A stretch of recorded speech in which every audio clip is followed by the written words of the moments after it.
बहुत समय पहले की बात है। एक गांव में दो बिल्लियां रहती थीं। दोनों बहुत ही अच्छी दोस्त थीं और दोनों आपस में बहुत प्यार से रहती थीं। दोनों की दोस्ती का सभी लोग उदाहरण देते थे। वो दोनों बहुत खुश थीं।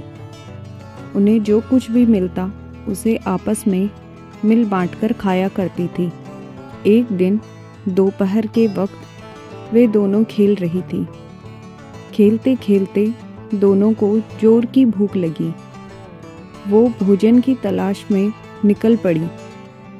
कुछ दूर जाने के बाद एक बिल्ली को एक रोटी नजर आई। उसने झट से उस रोटी को उठा लिया और जैसे ही उसे खाने लगी, दूसरी बिल्ली ने कहा, अरे ये क्या, तुम अकेले ही रोटी खाने लगी? मुझे भूल गई क्या? मैं तुम्हारी दोस्त हूँ और हम जो भी खाते हैं आपस में बांटकर ही खाते हैं। पहली बिल्ली ने रोटी के 2 टुकड़े किए और दूसरी बिल्ली की ओर एक टुकड़ा बढ़ा दिया। यह देखकर दूसरी बिल्ली बोली, यह क्या, तुमने मुझे छोटा टुकड़ा दिया है, यह तो गलत है। बस इसी बात पर दोनों में झगड़ा शुरू हुआ और झगड़ा इतना बढ़ गया कि सारे जानवर इकट्ठा हो गए। इतने में ही एक बंदर आया। दोनों को झगड़ते देख वो बोला, अरे बिल्ली रानी, क्यों झगड़ा कर रही हो? दोनों ने अपनी दुविधा बंदर को बताई। तो बंदर ने कहा, बस इतनी सी बात, मैं तुम्हारी मदद कर सकता हूँ। मेरे पास एक तराजू है, मैं उसमें ये दोनों टुकड़े रखकर पता कर सकता हूँ कि कौन सा टुकड़ा बड़ा है और कौन सा छोटा। फिर हम दोनों टुकड़ों को बराबर कर लेंगे। बोलो मंजूर है? दोनों बिल्लियों को बंदर की बात जच गई। वो तैयार हो गई। बंदर पेड़ पर चढ़ा और तराजू ले आया। उसने दोनों टुकड़े एक एक पलड़े में रख दिए।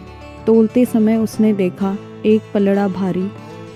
अरे यह टुकड़ा बड़ा है, चलो दोनों को बराबर कर दूं। यह कहते ही उसने बड़े टुकड़े से थोड़ा सा तोड़कर खा लिया।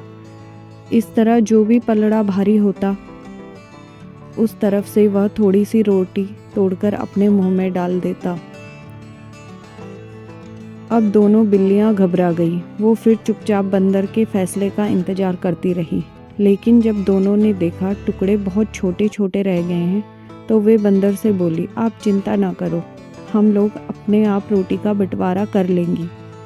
इस बात पर बंदर बोला, जैसे आप दोनों को ठीक लगे, लेकिन मुझे भी मेरी मेहनत की मजदूरी तो मिलनी चाहिए ना। इतना कहकर बंदर ने रोटी के बचे हुए टुकड़े भी अपने मुंह में डाल लिए और बेचारी बिल्लियां वहां से खाली हाथ ही वापस लौट गईं। दोनों बिल्लियों को अपनी गलती का एहसास हो चुका था और उन्हें समझ आ चुका था कि आपस की फूट बहुत बुरी होती है और इससे दूसरे फ़ायदा